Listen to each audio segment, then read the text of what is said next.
আজকে আমরা এমন একটা সময় বাংলাদেশে বাস করছি যেটা সত্যি আমাদের জন্য খুব দুঃখজনক। মেয়েরা অনেকেই স্লোগান দিয়েছে আমাকে বিদায় দেওয়ার জন্য।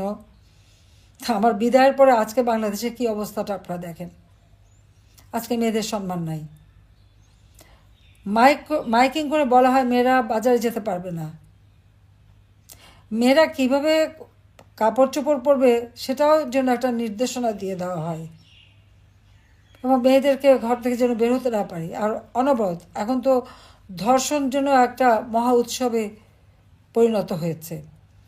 যখন আওয়ামী লীগ ক্ষমতায় ছিল এরকম ইপটিজিং বা ধর্ষণ যেটা যখন হলো তখন সঙ্গে সঙ্গে আমি আইন করে দিয়েছিলাম। এমনকি যে ধর্ষক তার পরিচয়টাই যেন প্রচার হয় এবং তার ক্যাপিটাল পানিশমেন্ট যাতে হয় সেভাবে আইন করে দিয়েছি। কিন্তু এই 2024 সালের আগস্ট মাসের 5ই আগস্টের পর থেকে আজকে কি অবস্থা বাংলাদেশে। মেয়েদের সব অধিকার একে একে কেড়ে নেওয়ার চেষ্টা বাস করছে, যেটা সত্যি আমাদের জন্য খুব দুঃখজনক। হাটে ঘাটে মাঠে মেয়েদেরকে অনবরত লাঞ্ছিত করা হচ্ছে। ক্ষমতা এসেছে একজন সুদখোর জঙ্গি নেতা ইউনূস, তার আমলে তো কেউ আন্দোলন করতেই পারছে না। 7 জুলাই থেকে 14 জুলাই পর্যন্ত আমাদের ছেলেমেয়েরা যে আন্দোলন করেছে বা 15 জুলাই পর্যন্ত আন্দোলন করেছে, কই তাদের উপরে টিয়ার গ্যাস মারা, সাউন্ড গ্রেনেড মারা আমরা তো কিছুই করিনি। অথচ এখন মহিলা শিক্ষক বাচ্চা নিয়ে আছে, তার উপরে গরম পানি মারা হচ্ছে, তাকে গ্রেপ্তার করা হচ্ছে। মেয়েদের কাপড় চোপড় ছেড়ে শালীনতা নষ্ট করা হচ্ছে, ওড়না টেনে নিয়ে যাওয়া হচ্ছে। এই ধরনের অনাচার কিন্তু চলছে। মাদ্রাসার শিক্ষকরা আন্দোলন করেছে, তাদের উপরে হামলা, 2 জন মারা গেছে, সেটা লাশ গুম করে ফেলা হয়েছে।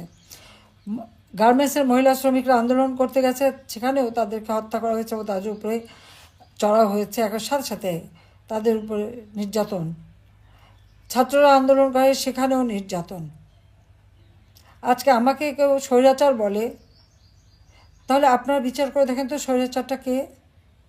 আমি তো সহনশীলতা দেখিয়েছি, আন্দোলন করেছে, সংগ্রাম করেছে, আমরা সহনশীলতা দেখেছি, আলোচনা করেছি, ছাত্রদের সব দাবি মেনে নিয়েছি। দাবি মানার পরেও তাদের এক দফা, অর্থাৎ আমি আর রেহানা 15 আগস্ট তো আমরা 2 বোন বেঁচে গিয়েছিলাম, কাজে আমাদের হত্যা না করা পর্যন্ত মনে হয় তাদের শান্তি ছিল না। কিন্তু রাখে আল্লাহ মারে কে, এটাই তো আমার জীবনে বাস্তবতা। গ্রেনেড হামলা, গুলি, বোমা, অনেক কিছুই তো বাংলাদেশের মাটিতে ফিরে আসার পর থেকে, সে 81 সালে আসার পর থেকেই তো আমাকে এর মুখোমুখি হতে হয়েছে। জানি না আল্লাহ রাব্বুল আলামিন বারবার বাঁচিয়ে দিয়েছেন, তথা বাংলাদেশের মানুষের জন্য কিছু ভালো কাজ করার জন্যই তিনি এবারেও আমাদেরকে রক্ষা করলেন। কিন্তু আমি যেখানেই থাকি, যত দূরেই থাকি, আমার মনটা বাংলাদেশেই আছে। আর আমাদের নারী সমাজ আজকে যেভাবে নির্যাতিত নিগৃহীত হচ্ছে, আমি তার নিন্দা জানাই। এবং এই ডক্টর ইউনূস এ তো রাষ্ট্র চালাতে সম্পূর্ণ ব্যর্থ, রাষ্ট্র পরিচালনা ব্যর্থ। তিনি নারীর ক্ষমতায়নের কথা খুবই বলেন, দারিদ্র্য বিমোচনের কথা বলেন, কিন্তু কতটুকু দারিদ্র্য বিমোচন করতে পেরেছে। আজকে বাংলাদেশে যে দারিদ্র্য বিমোচন হয়েছে, সেই 41 ভাগ থেকে 18 ভাগে নামিয়ে আনা, সেটা কে এনেছে? আওয়ামী লীগ সরকার ক্ষমতা আসার পর এই দারিদ্র্য বিমোচন হয়েছে। হতদরিদ্রের সংখ্যা ছিল 25.1 ভাগ, আমরা তা 5.6 ভাগে নামিয়ে নিয়েছিলাম। এবং আমার লক্ষ্য ছিল যে বাংলাদেশের একটি মানুষও ভূমিহীন গৃহহীন থাকবে না। আমি যে আশ্রয়ণ প্রকল্পে ঘর বাড়ি তৈরি করে দিচ্ছি, সে 96 সাল থেকেই পর্যন্ত যাদের দিচ্ছি, সব জায়গায় আপনারা দেখবেন নারী পুরুষের ওই ঘরে 2 কাঠা করে জমি এবং ঘর, সেখানে কিন্তু নারী পুরুষের সমান অধিকার দিয়ে দিয়েছি।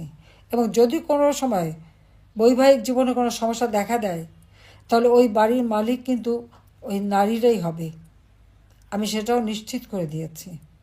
অর্থাৎ আমার দেশের নারীরা তারা নিরাপদে থাকুক, তারা নিজেদের জীবন জীবিকা যথাযথভাবে করতে পারুক, সবসময় সেই চেষ্টায় আমি করে গেছি, সেই পদক্ষেপই আমি নিয়েছি। এবং যা বলতে গেলে আমার মায়ের কাছ থেকে শেখা। একটা সমাজের দুটি অঙ্গ, নারী পুরুষ, সমানভাবে যদি এগিয়ে না যায়, তাহলে সে দেশ কখনো উন্নত হতে পারে না। আমরা দুপায়ে চলি, আমার এক পা যদি খোঁড়া থাকে তা তো আমাকে খুঁড়িয়ে খুঁড়িয়ে চলতে হবে। আর সমাজেও সেই অবস্থাটা।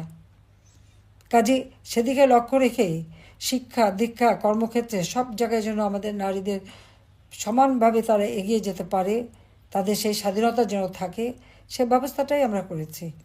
কমিউনিটি ক্লিনিকে সেখানে কিন্তু সবথেকে বেশি মেয়েরা চাকরি পায়। এখন দেখলাম তাদের বেতন ভাতা সব বন্ধ করে দিয়েছে। কেন বন্ধ করবে?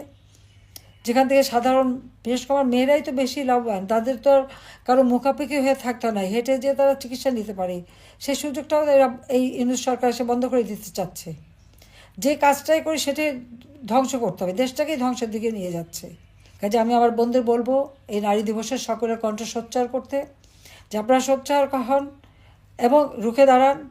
এই অন্যায় অবিচারের হাত থেকে দেশকে মুক্ত করতে হবে, যা থেকে মুক্ত করতে হবে। আর যে লোকটা শুধু ক্ষুদ্র ঋণ দিয়ে মোটা অঙ্কের সুদ খেতে জানে, মেয়েরা কাজ করবে আর সেই টাকাটা সে সুদ হিসেবে কেড়ে নেবে, আর সেই সুদের টাকা দিয়ে তার বিলাসিতা, দেশে বিদেশে সম্পদ, পৃথিবীর এমন কোনো দেশ নাই যেখানে তার সম্পদ না আছে। আর শুধু দেশে তার সম্পদ অগাধ সম্পদ, আর দরিদ্রই থেকে যায়।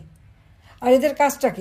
এরা দারিদ্র্যকে লালন পালন করে, কারণ দারিদ্র্য না থাকলে তাদের ক্ষুদ্র ঋণের ব্যবসা চলবে না, মোটা অঙ্কের সুদ খেতে পারবে না। আর আমার প্রচেষ্টা ছিল আমার দেশের মানুষ এবং মা বোনেরা মুখাপেক্ষি হবে না, নিজেরা কাজ করবে, নিজেরা উপার্জন করবে, নিজের জীবন মান উন্নত করবে, এবং সেভাবে কিন্তু দেশটা উন্নত আমরা করেছিলাম। বাংলাদেশ বিশ্বে একটা উন্নয়নের রোল মডেল হিসেবেই কিন্তু প্রতিষ্ঠিত হয়েছিল। আজকে সমস্ত অর্জনগুলি একে একে ধ্বংস করে দিচ্ছে। বাংলাদেশ এখন ধ্বংসের কিনারে। জঙ্গি যত সন্ত্রাসী, তাদেরকে জেলখানা থেকে মুক্ত করা হয়েছে। আর আমাদের আওয়ামী লীগ নেতাকর্মী, সাংবাদিক, সংখ্যালঘু সম্প্রদায়, ডাক্তার, কেউ বাদ যাচ্ছে না, পেশাজীবী, তাদেরকে গ্রেপ্তার করে বন্দি, হত্যা করে, একদিকে হত্যা করছে, একদিকে মামলা দিচ্ছে, একদিকে বন্দি করছে। এমনকি আমাদের নারী সাংবাদিক, তারাও তো রেহাই পাচ্ছে না, তাদেরকেও গ্রেপ্তার করা, তাদের বিরুদ্ধে মামলা। চাকরি ক্ষেত্রে যেখানেই আমাদের সরকারি বা স্বায়ত্তশাসিত প্রত্যেক প্রতিষ্ঠান থেকে এবং পুলিশ বাহিনী, এমনকি সেনাবাহিনীর অবসরপ্রাপ্ত অফিসার হোক আর যে হোক, প্রত্যেকে চরমভাবে অপমান করা হচ্ছে। তাদের বিরুদ্ধে মামলা দেওয়া হচ্ছে, মিথ্যা মামলা, তাদের কারো পাসপোর্ট বাতিল করা হচ্ছে, নানাভাবে মানুষকে হয়রানি করছে। এভাবে যদি সব ক্ষেত্রে হয়রানি করে, তাহলে একটা রাষ্ট্র পরিচালনা করবে কিভাবে? শুধু নিজেরা বসে বসে ক্ষমতার ভাগরুটি খেলেই চলবে? একজনের তো ইতিমধ্যে আঙুর ফুলে কলা গাছ হয়ে গেছে। কাজে এই অবস্থায় একটা দেশ চলতে পারে না। কাজে আমাদের আজকে বোনেরাও নারী সমাজকেও রুখে দাঁড়াতে হবে এবং সকলকে সাথে এগিয়ে যেতে হবে, যাতে করে এই বাংলাদেশটা, আমরা এই দেশের যে স্বাধীনতা অর্জন করেছি, আমাদের স্বাধীনতা সংগ্রামে নারী পুরুষ নির্বিশেষে সবাই কাঁধে কাঁধ মিলিয়ে কিন্তু রণক্ষেত্র থেকে শুরু করে সব জায়গায় সমানভাবে কাজ করে গেছে। কাজে এই দেশ আমরা লাখো শহীদের রক্তের বিনিময়ে অর্জন করেছি। জাতির পিতা বঙ্গবন্ধু শেখ মুজিব আমাদের স্বাধীনতা দিয়ে গেছেন। কাজে এই স্বাধীনতা এবং বাংলাদেশের অর্থনৈতিক অগ্রযাত্রা বারবার যারা ব্যাহত করছে, সেই সুদখোর জঙ্গি শাসক ইউনূস এর হাত থেকে দেশকে রক্ষা করতে হবে, নারী জাতির সম্ভ্রম রক্ষা করতে হবে, নারী জাতিকে রক্ষা করতে হবে এবং দেশকে এগিয়ে নিয়ে যেতে হবে।